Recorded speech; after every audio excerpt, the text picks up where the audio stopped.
qual é a vocação de ser mulher em Cristo Jesus? O que a palavra de Deus nos ensina?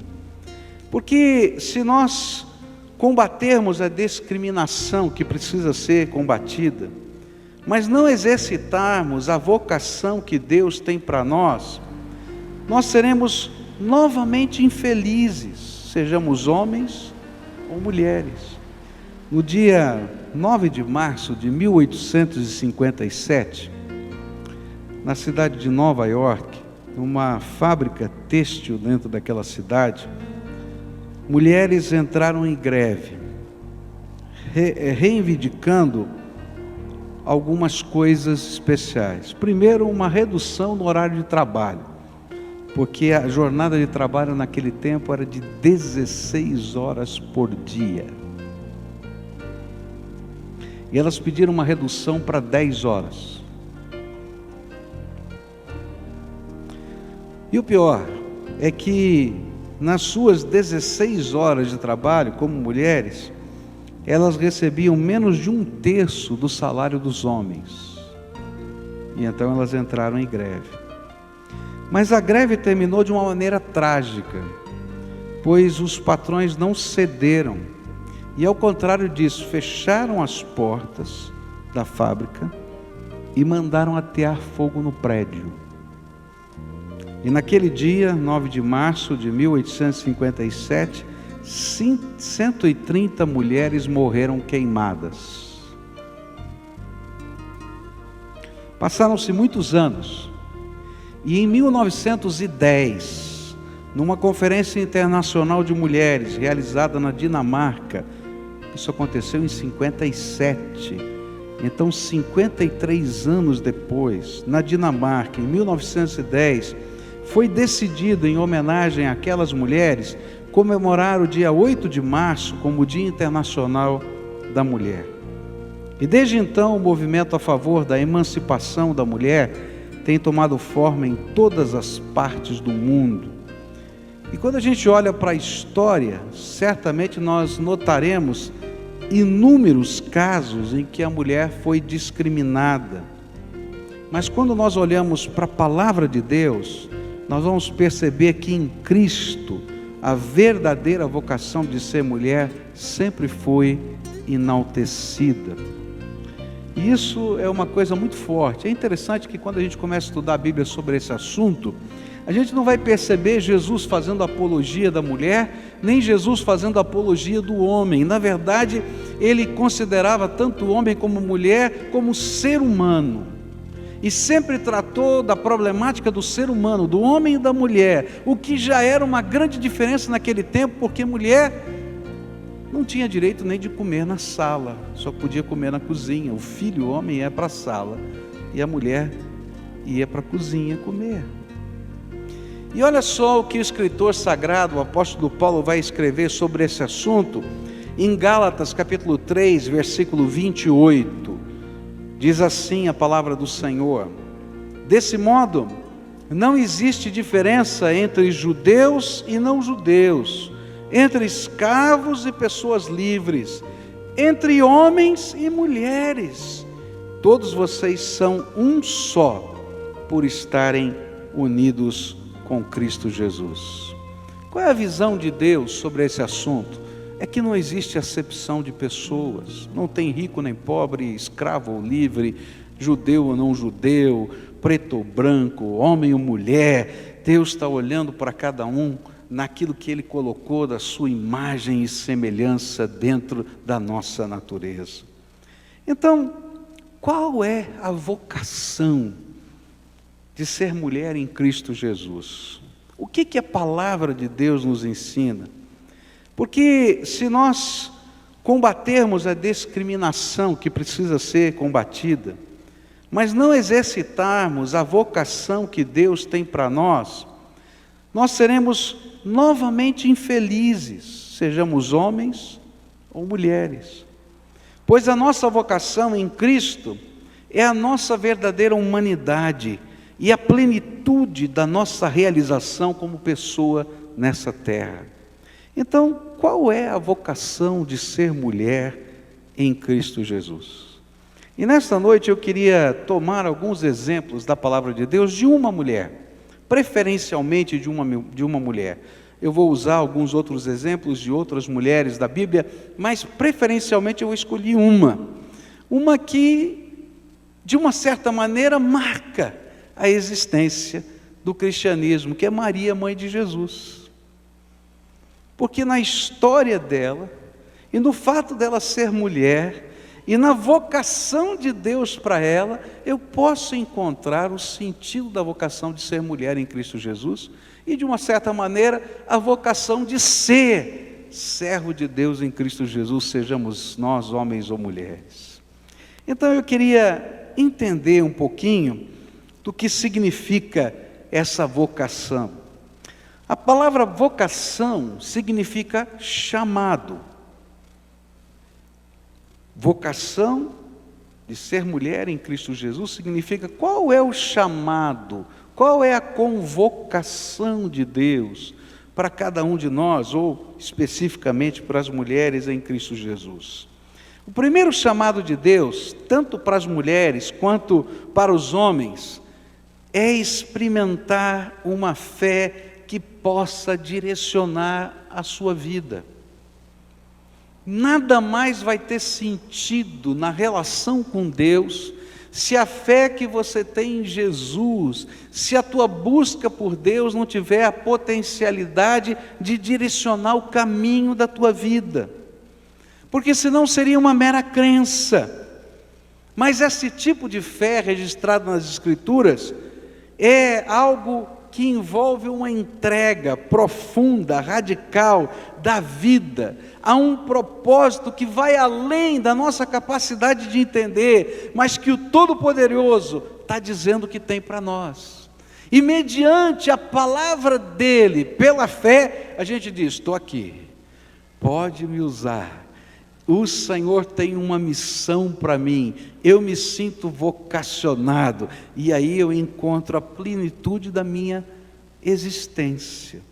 E foi justamente isso que aconteceu com Maria, mãe de Jesus. Olha só o que a Bíblia diz, esse texto é muito bonito, eu vou lê-lo todo, porque vale a pena a gente entrar nesse contexto. Diz assim, Lucas 1, versículos 26 em diante. Quando Isabel estava no 6º mês de gravidez, Deus enviou o anjo Gabriel a uma cidade da Galiléia chamada Nazaré. E o anjo levava uma mensagem para uma virgem que tinha casamento contratado com um homem chamado José, descendente do rei Davi, e ela se chamava Maria. O anjo veio e disse: que a paz esteja com você, Maria. Você é muito abençoada, o Senhor está com você. Porém Maria, quando ouviu o que o anjo disse, ficou sem saber o que pensar, e admirada ficou pensando no que ele queria dizer. E então o anjo continuou: não tenha medo, Maria, Deus está contente com você. Você ficará grávida, dará à luz um filho e porá nele o nome de Jesus. E ele será um grande homem, e será chamado de Filho de Deus, do Altíssimo. Deus, o Senhor, vai fazê-lo rei, como foi o antepassado dele, o rei Davi. E ele será para sempre rei dos descendentes de Jacó, e o reino dele nunca se acabará. E então Maria disse para o anjo: isso não é possível, pois eu sou virgem. E o anjo respondeu: o Espírito Santo virá sobre você, e o poder do Deus Altíssimo a envolverá com a sua sombra. Por isso o menino será chamado de Santo e Filho de Deus. Fique sabendo que a sua parenta Isabel está grávida, mesmo sendo tão idosa, e diziam que ela não podia ter filhos. No entanto, agora ela já está no 6º mês de gravidez, porque para Deus nada é impossível. E Maria respondeu: eu sou uma serva de Deus, que aconteça comigo o que o Senhor acabou de me dizer. E o anjo foi embora. Essa história é tremenda. Se a gente ficar pensando no contexto daquele tempo, que significava ser uma mulher grávida, que não tivesse um marido, o que significava naquele contexto o desafio desse anjo, a vocação de Deus, a gente diria, que loucura. Mas há uma coisa tremenda aqui na história desta mulher que nos ensina o que é a nossa vocação em Cristo Jesus. É que há um momento na nossa vida e na nossa história que Deus nos visita com a sua graça. Cada um aqui vai ter a sua história diferente, não vai ser igual a de Maria.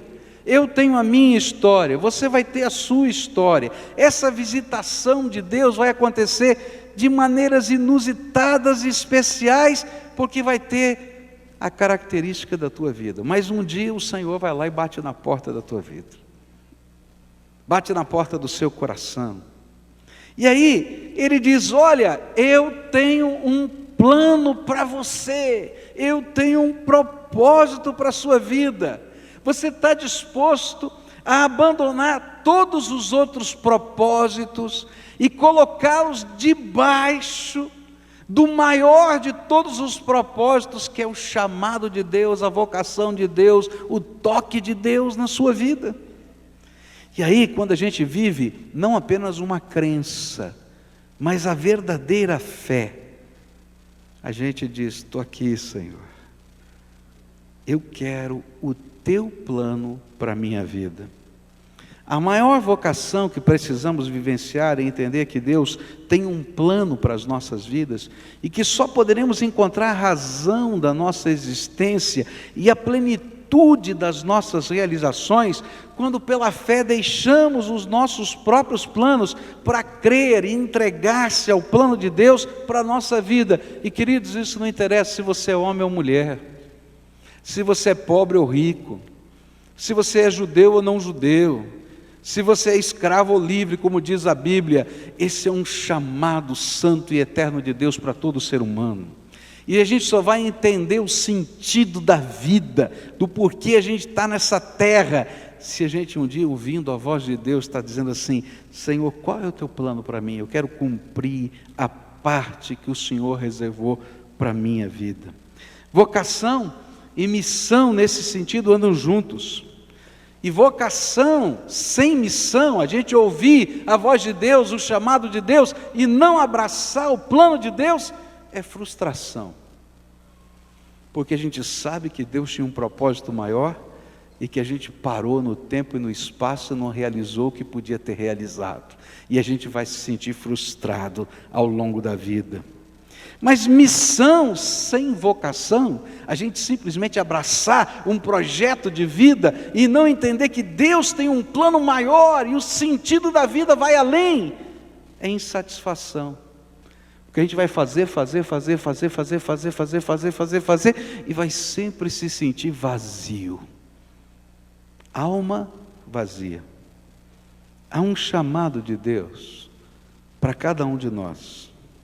E o chamado é: filho, você está disposto a colocar a tua vida na minha mão? E deixar que eu conduza o plano que eu tenho para você?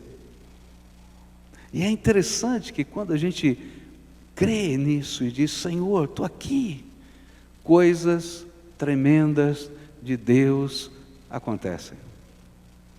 Eu estava lendo a história da primeira médica mulher no mundo. É muito interessante como essa médica se tornou a primeira médica mulher no mundo. Naquele tempo não se permitia que as mulheres entrassem nas universidades. E aquela mulher era filha de um missionário na Índia. E o papai dela era médico. Mas havia um problema na Índia.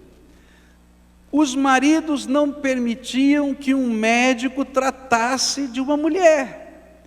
E por causa disso, muitas mulheres morriam no parto, porque não tinham uma assistência médica adequada. E aquela menina via muitas mulheres sofrendo, chegarem à porta da casa do seu papai, e o papai podia salvá-las, e dizia: mas quem é o médico? É você? Ia dizer: não, eu não tenho competência de tratar a sua mulher, é meu pai. Ia dizer: não, você pode tratar dela, mas seu pai não.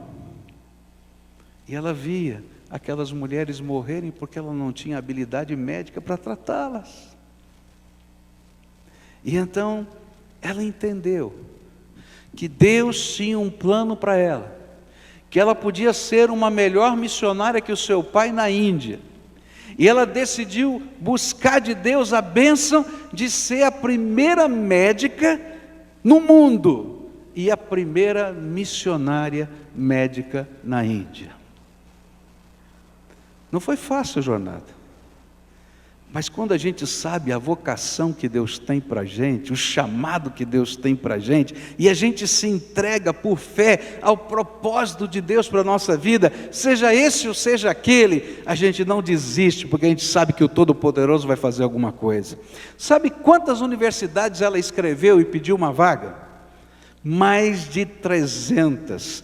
299 responderam não, mas uma, porque ela escreveu que queria ser médica missionária, que tinha alguns cristãos ali que, ainda que preconceituosos, acreditavam na missão de Deus. Abriu a sua porta, ela se formou, voltou para a Índia, primeira médica no mundo, primeira missionária no campo de missões. Queridos, é assim que Deus trabalha. Ser homem ou mulher em Cristo Jesus é entender que Deus tem um plano para a minha vida. E é abrir mão dos nossos planos. Maria tinha planos. Você acha que ela não tinha? Qual é a noiva que não tem planos? Fala a verdade. Não é? Que não tem projetos. Qual é a noiva que não se sente apaixonada?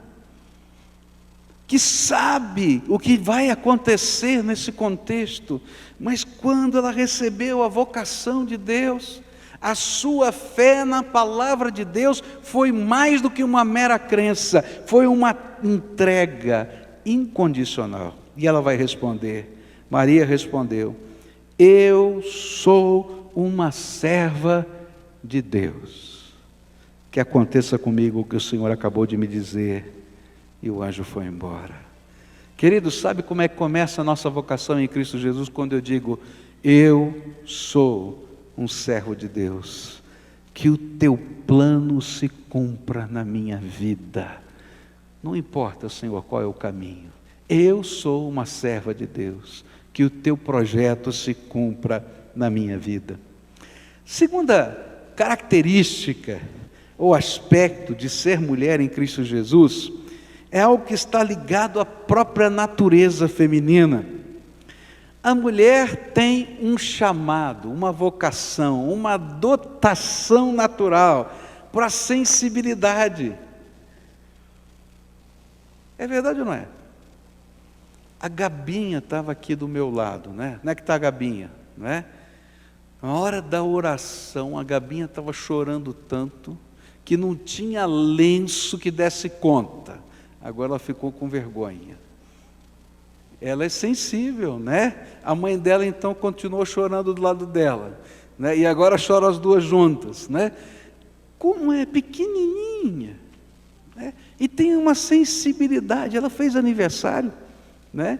E aí perguntaram: para quem você vai dar o primeiro pedaço do bolo?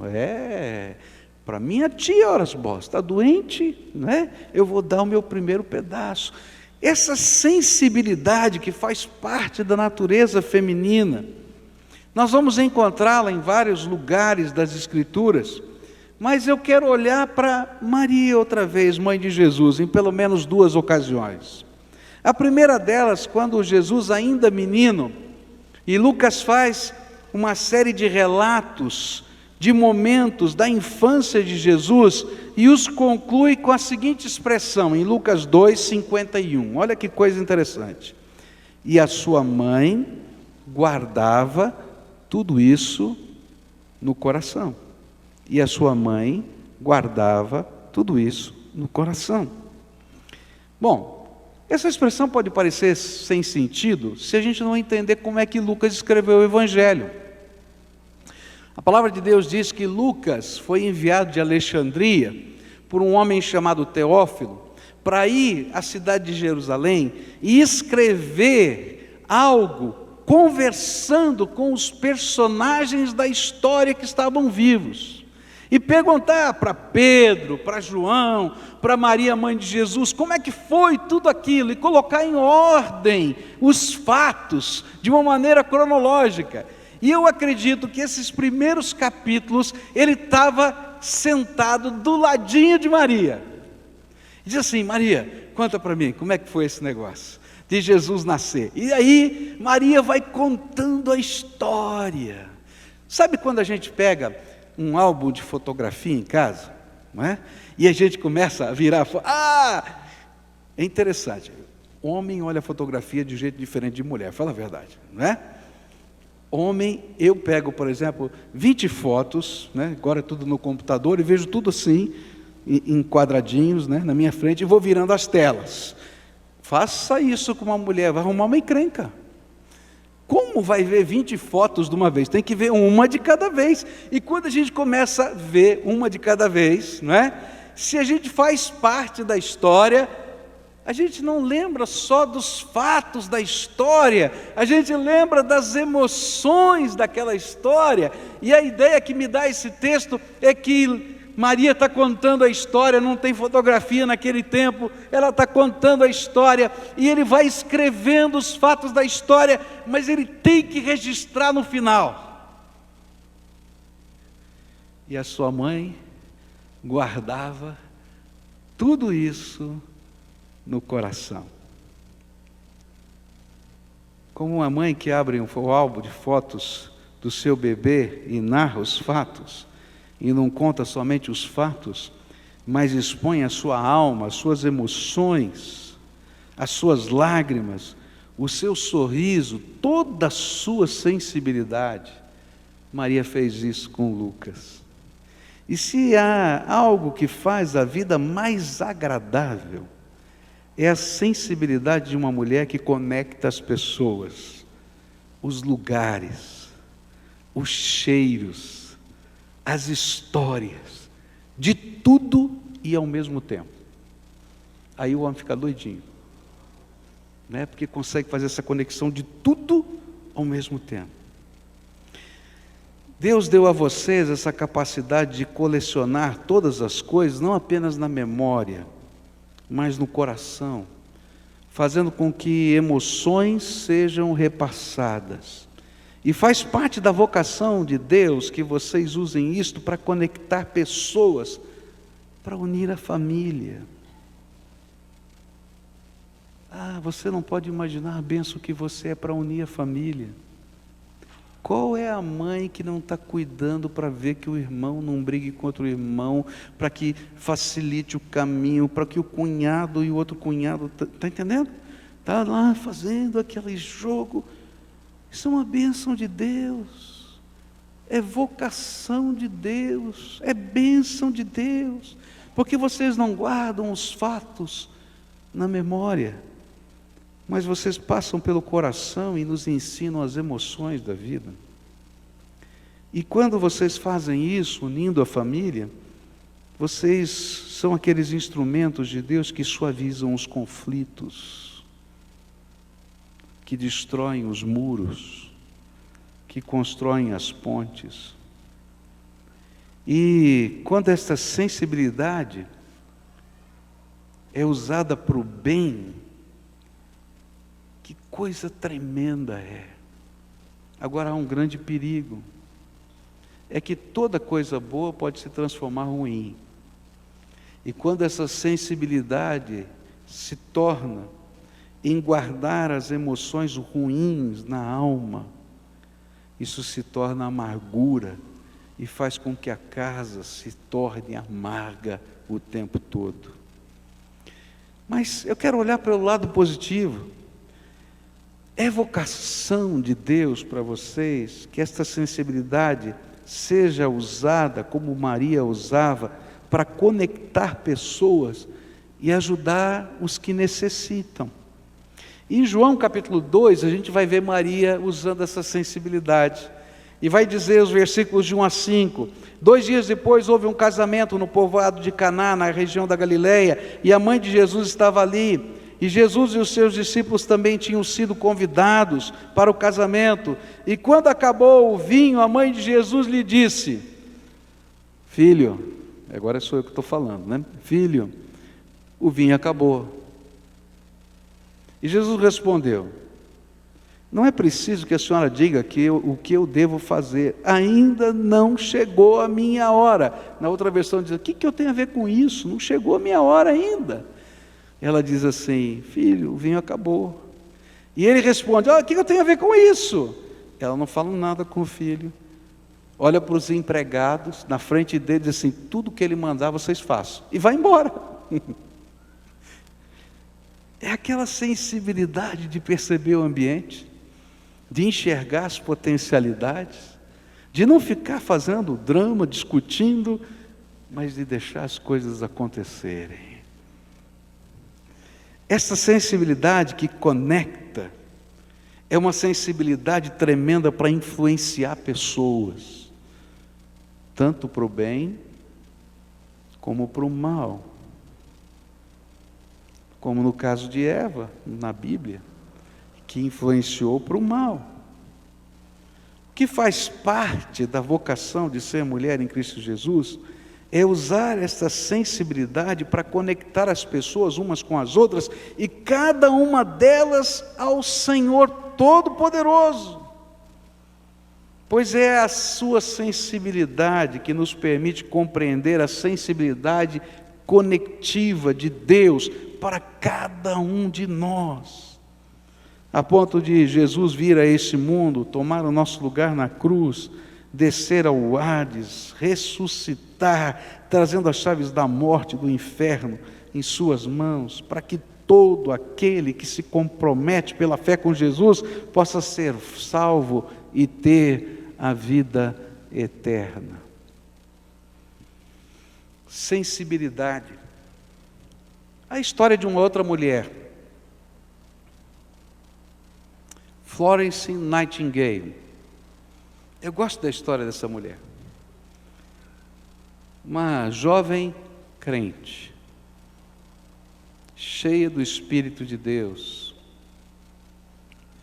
e que ouviu das tragédias numa guerra que aconteceu há muitos anos atrás na Crimeia. Ninguém sabia onde era a Crimeia, agora todo mundo está sabendo onde é a Crimeia, né? Fica lá, onde é que fica mesmo? Na Ucrânia, ali, divisa com a Rússia. Ali teve uma guerra, há muitos anos atrás, longe da Inglaterra. E aquela mulher ouviu do sofrimento dos soldados, que morriam nos campos de batalha feridos, porque ninguém ia retirá-los de lá. E ela então desafiou um grupo de mulheres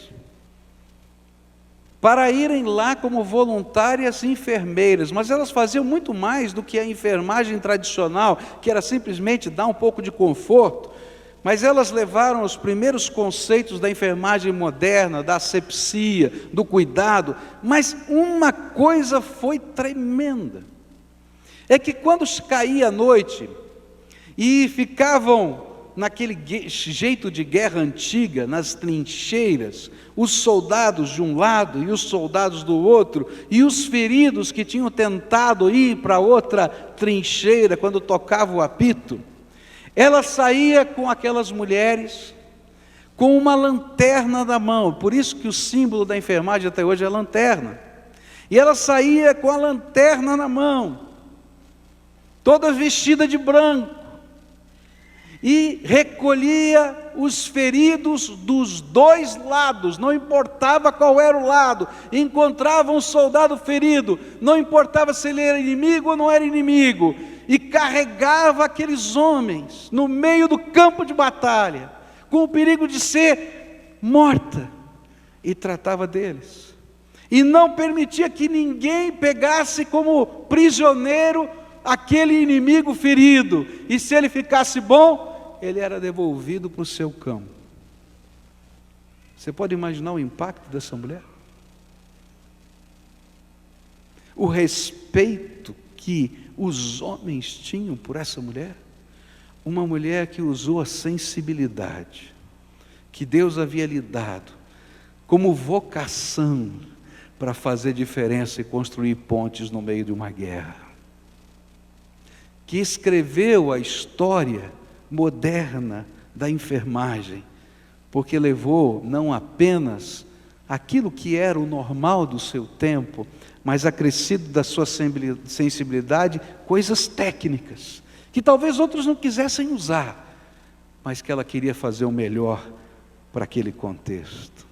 Queridos, quando Deus nos chama, quando Ele nos dá uma vocação, tudo quanto Ele colocou na nossa natureza é bênção.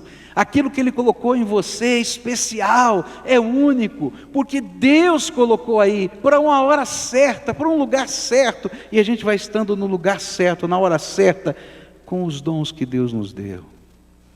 Maria permitiu que o primeiro milagre acontecesse, simplesmente dizendo: filho, o vinho acabou. E ele disse: o que eu tenho a ver com isso? Façam o que Ele mandar. E foi embora. Louvado seja Deus por isso. Sensibilidade que conecta, sensibilidade que constrói pontes.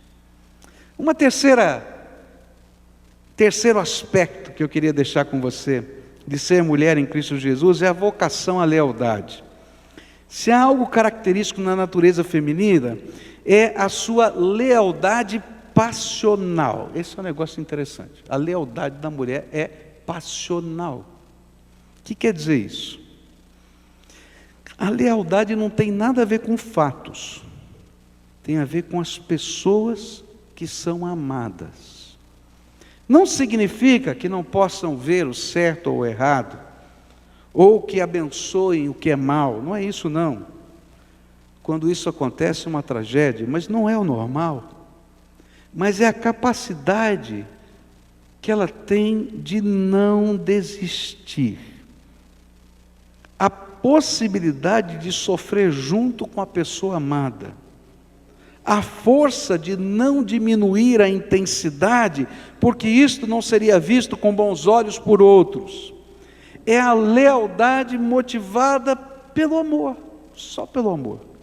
E a gente vai ver isso em Maria outra vez, em João capítulo 19, versículos 25 a 27, é uma das cenas mais fortes da Bíblia. A Bíblia diz assim: perto da cruz de Jesus estavam a sua mãe, a irmã dela, Maria, a esposa de Clopas, e também Maria Madalena. Quando Jesus viu a sua mãe perto dela e o discípulo que ele amava, disse a ela: este é o seu filho. E em seguida disse a ele: esta é a sua mãe. E esse discípulo levou a mãe de Jesus para morar dali em diante na casa dele. É interessante que quando Jesus foi crucificado, não sobrou nenhum discípulo a não ser João. Pedro não estava lá. Tiago não estava lá. Lucas não era discípulo, não estaria lá também, né? Mateus, Levi não estava lá, tá? Eles não estavam lá. Bartolomeu não estava lá. Não estava. Natanael não estava lá. Quem é que estavam lá? Quem estavam lá? As mulheres.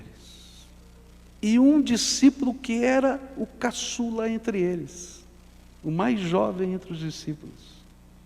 Só. E onde eles estavam? Ao pé da cruz de Jesus, que dava para conversar. E quando Jesus viu aquelas mulheres, em especial a sua mãe, ele disse para aquele discípulo: olha, de hoje em diante ela é sua mãe e você é seu filho. Cuida dela para mim. Os discípulos de Jesus estavam escondidos e com medo, mas as mulheres estavam ali juntamente com a mãe de Jesus e somente João. Por isso, há uma coisa bonita na natureza feminina. E usem essa coisa bonita como vocação. A vocação de ser leal, ou seja, de não desistir das pessoas amadas.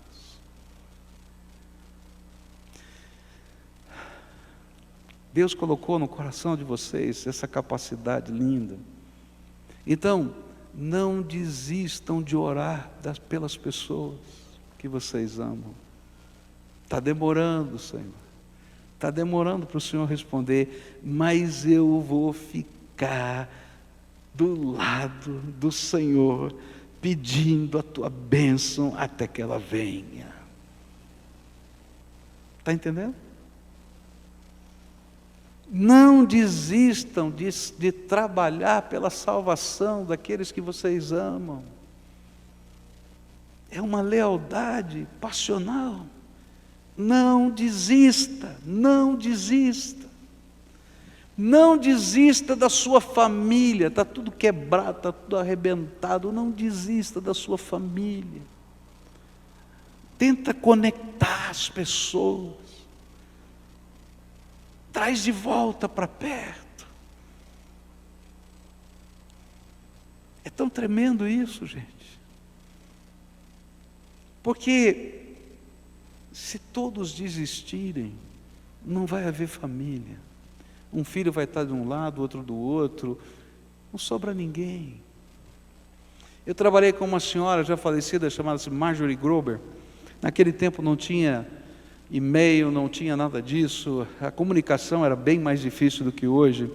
A comunicação que a gente tinha naquele tempo eram cartas, e os seus filhos estavam estudando na universidade nos Estados Unidos, cada um num estado americano diferente. Ela era missionária no Brasil, e o seu marido viajava o Brasil todo nas campanhas de evangelização. E ela ficava sozinha em casa, e ela ficou pensando, como que essa família que está toda espalhada pelo mundo, pode ser uma família? Então ela bolou uma coisa tremenda. Ela escreveu um devocional, e nesse devocional tinha lugares para a gente colocar as nossas histórias. E aí todos da família tinham que preencher o devocional de cada dia e escrever aqueles pedacinhos das suas histórias, e mandavam para a mamãe. A mamãe copiava tudo de todos e mandava de volta para todo mundo outra vez, para que todos pudessem saber o que estava no coração uns dos outros, e a família está unida em qualquer lugar do mundo. Eu olhava para aquilo, achava uma loucura. Eu às vezes tinha que datilografar aqueles negócios lá. Eu dizia, mas essa mulher é doida, vai levar um mês para chegar, outro mês para voltar, até todo mundo receber. E ela dizia, não, um dia eles vão receber, e mesmo que tenha passado o tempo, eles vão conhecer o coração do irmão deles, eles vão conhecer o que está no coração do papai deles, eles vão conhecer o que está no coração da mamãe deles, e nós vamos continuar sendo família. É lindo, não é? Não desista de conectar, de aproximar, de usar essa sensibilidade, de construir a família. Num tempo que ninguém dá bola para a família, tem que ter alguém que diga, família vale a pena. Isso não é missão só da mulher, é do homem também. Não desista dos filhos, num tempo que a gente vive de drogas, e é tão complicado lidar com um filho drogado. Nós acompanhamos aqui tantas famílias que vivem situações assim. Não é fácil, não é fácil. Mas se você desistir do seu filho, que está vivendo uma luta dessa, a única coisa que vai sobrar para ele é a morte, não tem lugar. O fim da drogadição a gente sabe onde termina. É na morte. Então alguém tem que lutar e não desistir. Não desista dos casos perdidos. Esse amor passional permite que a gente possa agregar as pessoas. É claro que tem limites. E a gente tem que conhecer os limites da vida, senão a gente morre. Mas esse é um dom de Deus que a gente tem que estar trabalhando com inteligência. Há uma lealdade passional e santa que nos ensina a lealdade de Deus em não desistir de nós, quando todos já fugiram, pecaram, se afastaram desistiram.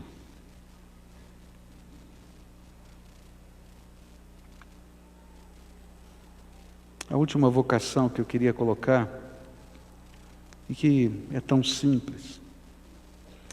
Há uma coisa que só a mulher pode fazer, é ser mãe. O homem não consegue ser mãe, não tem jeito. Ele não tem essa capacidade. E no mundo hoje, em que a gente terceiriza tudo, a gente imagina que a gente pode terceirizar a maternidade, e vou falar para os homens, terceirizar a paternidade. Mas se há uma coisa que a Bíblia ensina, que faz parte da vocação de qualquer cristão, é que os nossos filhos são nossa responsabilidade diante de Deus e a primeira missão que Deus colocou na nossa vida. Se a gente não entender isso, não vai existir família nessa terra. Família é um privilégio que Deus nos deu. Eu queria concluir isso aqui dizendo para você que há uma verdade central que permeia toda essa vocação. E essa verdade central está baseada no propósito de Deus para nós. Quer seja homem, quer seja mulher, com esses dons ou com aqueles dons, com essa natureza ou com aquela natureza, Deus tem um plano para a minha vida. E a minha realização não está na quantidade de títulos que eu possa colocar na parede. Quem já alcançou alguns títulos vai ver que aquilo, ao longo do tempo, vira tralha. Sabia? Você começa a receber medalhinha, medalhona, plaquinha, placona, não é? Diplominha, diplomão. E aí você diz, onde é que eu ponho isso? E de repente a gente põe numa caixa. E guarda, porque você não tem coragem de jogar fora.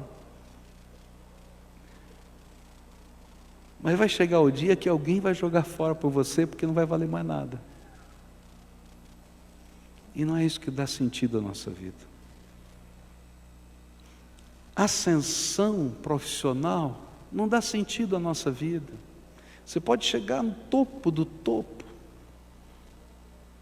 Você vai descobrir que o topo não é você. O topo é um momento da tua vida.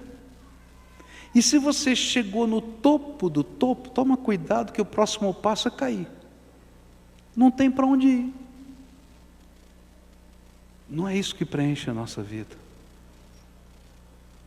Sabe o que preenche a nossa vida? Quando a gente tem esse encontro com Deus. E nesse encontro com Deus, Ele diz assim, eu tenho um plano para você. E você vai estar na palma da minha mão. E eu vou te conduzir por essa vida. E você vai ficar com medo de colocar a tua vida na mão dEle. Porque na verdade colocar a tua vida na mão dEle é você deixar de ser dono para ser servo. Você deixar de ser aquele que manda para ser aquele que obedece. Para deixar de ser aquele arrogante que imagina que sabe tudo, para ser aquele que diz, Senhor, eu preciso que o Senhor me oriente. E aí a gente descobre a essência da nossa vocação. E essa vocação é tão tremenda, mas é tão tremenda, mas é tão tremenda, porque ela não termina aqui. Ela não para. Ela vai além. Porque quando acabar a nossa vida nessa terra, a nossa vocação não terminou, porque nós estaremos na eternidade com Jesus, cumprindo, não no tempo, mas na eternidade, naquilo que não tem fim, os propósitos de Deus. A gente começa aqui, mas não termina aqui. E sabe o que é gostoso? É que por onde a gente passa, se a gente cumpre a vocação de Deus na nossa vida, a gente abre portas para os outros e deixa as marcas de Deus na história. Se a primeira médica no mundo abriu a porta da medicina para outras médicas que existem aqui hoje, lembra, é porque tinha uma vocação de Deus nessa história. Por isso essa porta se abriu. Se a enfermagem é o que é hoje, é porque tinha uma mulher cheia do Espírito que recebeu a vocação de Deus, de mais do que tratar um ferimento, mas de pegar aquele que estava ferido e tratar dele como um ser humano.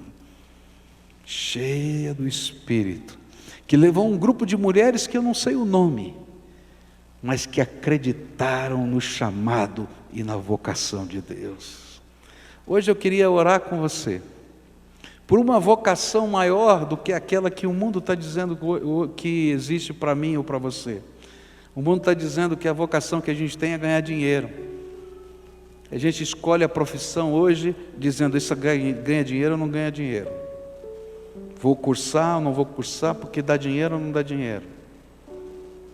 Qual é o plano que Deus tem para a tua vida? Qual é o plano que Deus tem para a tua vida? Essa é a melhor coisa. A gente decide o próximo passo da vida fazendo a coluna dos prós e dos contras. Mas desse jeito que eu estou falando aqui, a essência da nossa vocação não é construir prós e contras. É dizer, Senhor, como o Senhor quer usar a minha vida? O que é o mais importante? E às vezes, o mais importante vai ser abrir mão de algumas coisas. É dizer não. É dizer não. E nem por isso você é menor ou maior.